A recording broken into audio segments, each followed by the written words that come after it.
गोरी कवि अपने बहन के घर आई हुई थी। छोटी, जल्दी से कपड़े धो लो, फिर हम दोनों नदी पे जाएंगे। दीदी, मेरे पास वॉशिंग मशीन है, मैं कपड़े वॉशिंग मशीन में डाल दूं, फिर हम दोनों नदी पे जाते हैं। Washing machine? छोटी, वो क्या होती है?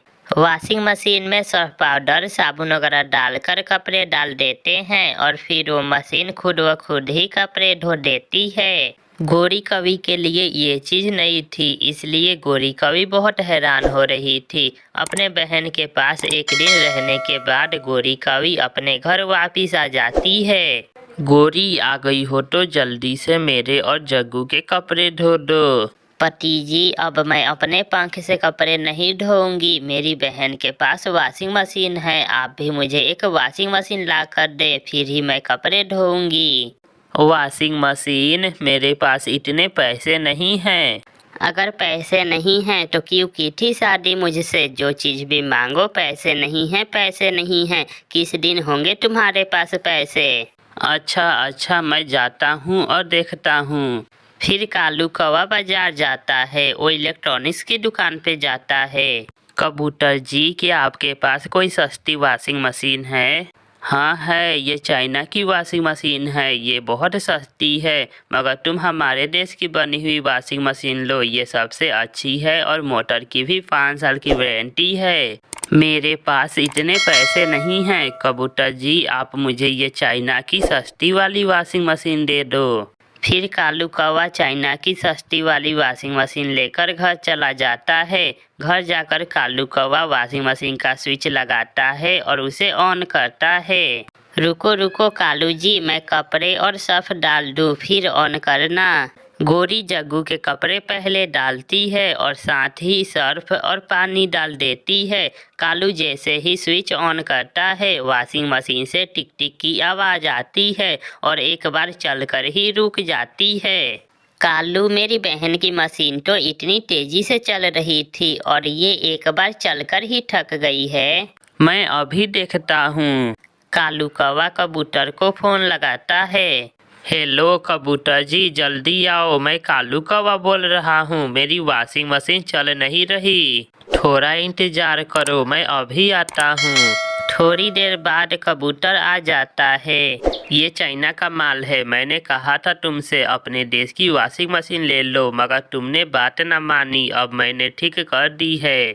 वॉशिंग मशीन चल जाती है और कबूतर चला जाता है। थोड़ी देर बाद वॉशिंग मशीन फिर से रुक जाती है। कालू, ये तुम्हारी नकली मशीन फिर से खराब हो गई है। ये कैसी मुसीबत है, मैं तो फंसी गया हूँ।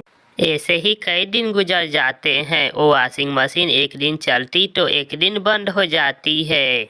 कबूतर जी जल्दी आओ, वॉशिंग मशीन ऑन ही नहीं हो रही। भाई कालू कौवे जी, ये मेरा मसला नहीं है, किसी इलेक्ट्रीशियन को बुला कर लाओ। फिर कालू कौवा टोंटे इलेक्ट्रीशियन को बुलाता है। मैं देखता हूँ, हाँ अगर कोई नुकसान हो गया तो मैं जिम्मेदार नहीं हूँगा। यार, इसे किसी तरह ठीक कर दो, मैं तो चाइना की वॉशिंग मशीन लेकर मुसीबत में फंस गया हूँ। फिर टोंटा इलेक्ट्रीशियन तार को चेक करता है। धुआं सा निकलता है और एक जोर की आवाज आती है। ओहो, मोटर जल गई, इसकी तो मोटर जल गई है। एक दिन भी सुकून से मैं कपड़े ना धो सकी इस वॉशिंग मशीन में।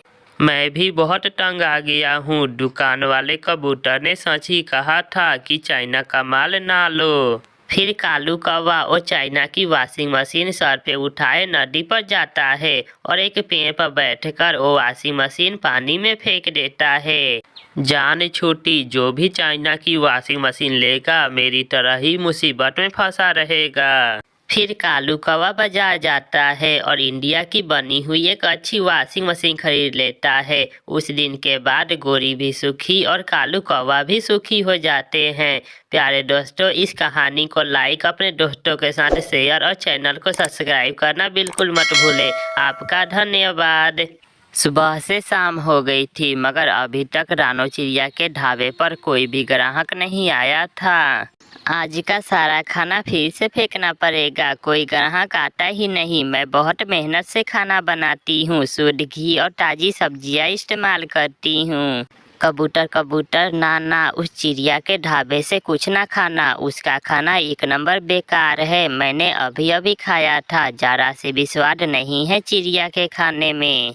गोरी, मुझे तुम पर पूरा विश्वास है, अगर तुम कहती हो तो मैं क्यों खाऊंगा चिड़िया के ढाबे से खाना। टोंटे टोंटे, चिड़िया का खाना बहुत बेस्वाद है, तुम भूलकर भी उसके ढाबे से खाना ना खा लेना, बहुत बेकार है उसका खाना। कौवे ऐसा क्यों करते थे? वो चिड़िया का ढाबा चलने क्यों नहीं देते थे? क्योंकि वो हर रोज चिड़िया के ढाबे से मुफ्त का खाना जो खाते थे। शाम को गोरी और कालू चिड़िया के ढाबे पे जाते हैं। चिड़िया, क्या आज खाना बिका या नहीं? कोई ग्राहक आया भी है तुम्हारे ढाबे पर, या सुबह से बैठी मक्खियाँ ही मार रही हो? कौवे और गोरी, सुबह से कोई भी ग्राहक नहीं आया, मैं तो फालतू ही बैठी हुई हूँ। तो फिर खाना फेंकने से अच्छा है तुम वो खाना हमें दे दो, हम कल की तरह गरीबों में बांट देंगे। ले जाओ कौवे और गोरी, और ये बचा हुआ खाना जंगल के गरीब पक्षियों में बांट देना। कौवा और कौवी वो खाना लेकर चले जाते हैं। बहुत बहुत स्वादिष्ट है कालू, चिड़िया ने आलू पालक की भुजिया बहुत स्वादिष्ट बनाई है। चिड़िया समझ रही होगी कि हमने खाना गरीबों में बांट दिया है। कालू, ये खाना गरीबों में ही तो बांट रहे हैं, एक गरीब मैं और एक गरीब तुम, हम दोनों से बड़ा और कौन गरीब हो सकता है। ऐसे दोनों कौवे मुफ्त का खाना घर बैठकर खाते हैं और चिड़िया का मजाक उड़ाते हैं। दूसरे दिन भी ऐसा ही होता है। बुलबुल बुलबुल, मैं अभी अभी चिड़िया के ढाबे से दाल चावल खाने गई थी, मगर उसके दाल चावल तो कोई मुफ्त में भी ना खाए, ऐसे बेस्वाद दाल चावल मैंने पहली बार खाए हैं। अच्छा ही हुआ जो तुमने मुझे बता दिया गोरी, मैं चिड़िया के ढाबे से कभी भी दाल चावल नहीं खाऊंगी। और जैसे ही शाम होती है, गोरी और कालू फिर से चिड़िया से बचे हुए दाल चावल लेने आ जाते हैं। तुम हिम्मत न हारना चिड़िया, ऐसे ही हर रोज खाना बना लिया करना, देखना एक ना एक दिन तुम्हारा ये ढाबा अच्छे से चलने लगेगा। गोरी, इसलिए तो मैं अपना नुकसान पे नुकसान किए जा रही हूँ, मगर अब मैं थक गई हूँ, न जाने कब चलेगा मेरा ये ढाबा। गोरी, जल्दी चलो, गरीब पक्षी हमारा इंतजार कर रहे होंगे। कौवा और कौवी बचा हुआ खाना लेकर चले जाते हैं। आज मैं इन कौवों के पीछे जाकर देखती हूँ कि ये किन गरीबों में मेरा बचा हुआ खाना बांटते हैं। ऐसा सोचकर चिड़िया कौवों के पीछे पीछे जाती है। वाह, ऐसे ही दाल चावल मेरी माँ भी बनाया करती थी, बहुत स्वादिष्ट है ये दाल चावल। कालू जी, मैंने बुलबुल से कहा कि चिड़िया के दाल चावल खाकर मेरे पेट में दर्द शुरू हो गया। ओ बुलबुल बहुत डर गई थी। अच्छा ही है, अगर ऐसे ही चिड़िया का खाना बचता रहेगा तो हम गरीबों का पेट भी भरता रहेगा। चिड़िया खिड़की में बैठी सारी बातें सुन रही थी। तो ये बात है, ये चालाक कौवों की वजह से ही मेरा ढाबा नहीं चल रहा। दूसरे दिन चिड़िया अपने ढाबे पर खाना बनाकर आवाज लगाती है, आज का खाना फ्री में, सबके लिए फ्री में खाना, जो भी आए बिना पैसे दिए खाए। ये सुनते ही वहाँ पक्षियों की भीड़ लगने लगती है। नाना लूसी, तुम चिड़िया का बेस्वाद खाना मत खाना। गोरी, फ्री में स्वाद कौन मांगता है, मैं फ्री में खाना जरूर खाऊंगी। वाह वाह, ऐसा खाना मैंने पहले कभी नहीं खाया। पति जी, सच में गोरी कभी झूठ बोल रही थी, ये खाना तो बहुत स्वादिष्ट है। गोरी झूठी है, ये दाल चावल बहुत स्वादिष्ट हैं। कौवे झूठे हैं, चिड़िया के हाथ में बहुत स्वाद है।